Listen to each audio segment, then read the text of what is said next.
दोस्तों, महाभारत के युद्ध में श्री कृष्ण ने पांडवों का साथ दिया था। श्री कृष्ण ने अर्जुन की पूरे युद्ध में खूब मदद करी थी। लेकिन क्या आप जानते हैं कि श्री कृष्ण ने ही केवल पांडवों की मदद नहीं करी थी महाभारत के युद्ध में, बल्कि अन्य भी कुछ लोग थे जिन्होंने महाभारत के युद्ध में पांडवों की मदद करी थी। महाभारत के युद्ध में अर्जुन को केवल भगवान श्री कृष्ण का साथ नहीं मिला था, बल्कि अन्य देवताओं ने भी गुप्त रूप से उनकी मदद करी थी, उनका साथ दिया था। तो दोस्तों, कौन से वो लोग थे जिन्होंने महाभारत के युद्ध में अर्जुन और पांडवों की मदद करी? आज इस वीडियो में हम इसी विषय में जानेंगे। इस जानकारी के लिए वीडियो में हमारे साथ अंत तक बने रहिएगा, जिससे कि आपको सही और सटीक जानकारी प्राप्त हो पाए। दोस्तों, ये रहस्य आज भी महाभारत के अद्भुत पहलुओं में से एक है कि किन किन लोगों ने महाभारत के युद्ध में पांडवों का साथ दिया था। लेकिन 5 देवता ऐसे हैं जिनका वर्णन की पुराणों में प्राप्त होता है। पुराणों में ऐसा कहा गया है कि इन 5 देवताओं ने भी भगवान श्री कृष्ण के साथ अर्जुन का साथ महाभारत के युद्ध में दिया था। इसमें पहले है भगवान हनुमान। दोस्तों, अर्जुन के रथ पर ध्वज में भगवान हनुमान विराजते थे। भगवान श्री कृष्ण ने अर्जुन को कहा था कि हनुमान जी उनकी शक्ति और रक्षा के लिए रथ के ध्वज पर स्थित होंगे। तो इस प्रकार से हनुमान जी ने पूरे महाभारत के युद्ध में पांडवों की रक्षा करी थी। दोस्तों, युद्ध के दौरान जब भी अर्जुन पर भारी संकट आया, हनुमान जी ने अपने अदृश्य रूप में उनकी रक्षा करी। उनकी गर्जना ने कौरवों की सेना में भयंकर भय उत्पन्न कर दिया और अर्जुन के मनोबल को बढ़ाया। उनके कारण अर्जुन का रथ हमेशा अडिग और मजबूत रहा। दूसरे योद्धा जिन्होंने महाभारत के युद्ध में पांडवों का साथ दिया, वो थे अग्निदेव। दोस्तों, भगवान अग्निदेव का योगदान अर्जुन जी की शक्ति को बढ़ाने में अहम था। जब अर्जुन और श्री कृष्ण ने खांडव वन दहन किया, तो अग्निदेव ने प्रसन्न होकर अर्जुन को दिव्य गांडीव धनुष और अक्षय तरकश दिया था।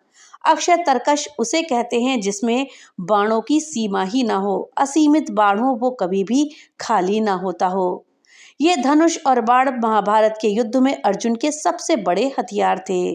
अग्निदेव ने अर्जुन को ये सुनिश्चित किया कि उनके पास युद्ध के दौरान बाणों की कमी नहीं होगी। इसके अलावा अग्निदेव ने अर्जुन को युद्ध के दौरान अदृश्य रूप में ऊर्जा प्रदान करी। इस तरह से उन्होंने अदृश्य रूप से अर्जुन का साथ दिया। दोस्तों, तीसरे थे देवराज इंद्र, जिन्होंने महाभारत के युद्ध में पांडवों का और अर्जुन का साथ दिया। दोस्तों, देवताओं के राजा और अर्जुन के पिता भगवान इंद्र ने भी अपने पुत्र को सहायता दी थी। अर्जुन देवराज इंद्र के ही पुत्र थे। इंद्र ने अर्जुन को अपनी शक्ति बढ़ाने के लिए स्वर्ग में बुलाकर प्रशिक्षित किया। महाभारत के युद्ध के दौरान अर्जुन जब कर्ण के शक्तिशाली दिव्यास्त्रों से घिर गए थे, तो इंद्र ने उन्हें बचाने के लिए अपनी शक्तियों का प्रयोग किया।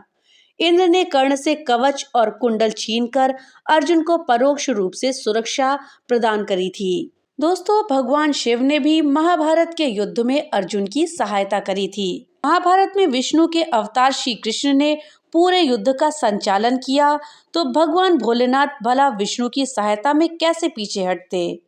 श्री कृष्ण के कहने पर अर्जुन ने भगवान शिव की तपस्या करी और किरात वेश में भगवान भोलेनाथ प्रकट हुए और अर्जुन को पाशुपतास्त्र भेंट किया। इस अस्त्र के कारण अर्जुन के लिए स्वर्ग के द्वार खुल गए, जहां से अर्जुन सारे दिव्यास्त्र पाने में कामयाब हुए। इन देवताओं के अलावा महाभारत के युद्ध में अंत में ब्रह्मा जी ने भी सहायता करी थी। महाभारत युद्ध के अंत में ब्रह्मा को भी प्रकट होकर युद्ध की दिशा बदलनी पड़ी थी। ये घटना तब हुई जब अश्वत्थामा और अर्जुन दोनों ने ब्रह्मास्त्र का प्रयोग किया। ऐसे में सृष्टि की रक्षा के लिए ब्रह्मा ने ब्रह्मास्त्र को वापस लेने के लिए कहा। अर्जुन ने अपना ब्रह्मास्त्र वापस ले लिया, लेकिन अश्वत्थामा ऐसा नहीं कर पाए और अर्जुन की पुत्र वधू उत्तरा के गर्भ में पल रहे परीक्षित को इसका निशाना बनाया। दोस्तों, इन देवताओं का उद्देश्य धर्म और सत्य के पक्ष में खड़े रहना था। अर्जुन न केवल एक महान योद्धा थे, बल्कि वो धर्म की स्थापना के लिए भगवान कृष्ण के मार्गदर्शन में कार्य कर रहे थे। इसलिए इन देवताओं ने साथ देने के लिए अर्जुन को चुना था। दोस्तों, देवताओं ने गुप्त रूप से पांडवों की मदद करी। ताकि कौरव सेना को उनकी उपस्थिति का आभास न हो और युद्ध के संतुलन में बाधा न आए। हनुमान जी, अग्निदेव और इंद्रदेव ने अर्जुन को अप्रत्यक्ष रूप से सहायता करी, जिससे उन्होंने कौरवों को पराजित करने में सफलता पाई। ये दर्शाता है कि जब धर्म की रक्षा का समय आता है तो सभी दिव्य शक्तियां एकजुट होकर कार्य करती हैं। तो दोस्तों, ये थी जानकारी कि श्री कृष्ण के अलावा अन्य कौन से भगवान थे जिन्होंने अर्जुन की मदद महाभारत के युद्ध में करी थी। जानकारी आपको कैसी लगी हमें कमेंट बॉक्स में लिख करके जरूर बताइएगा। वीडियो अच्छी लगी हो तो लाइक और ज़्यादा से ज़्यादा शेयर करिएगा। चैनल पे पहली बार आए हैं तो चैनल को सब्सक्राइब करना ना भूलिएगा। तो मिलते हैं अगली नई वीडियो के साथ, तब तक के लिए राधे राधे।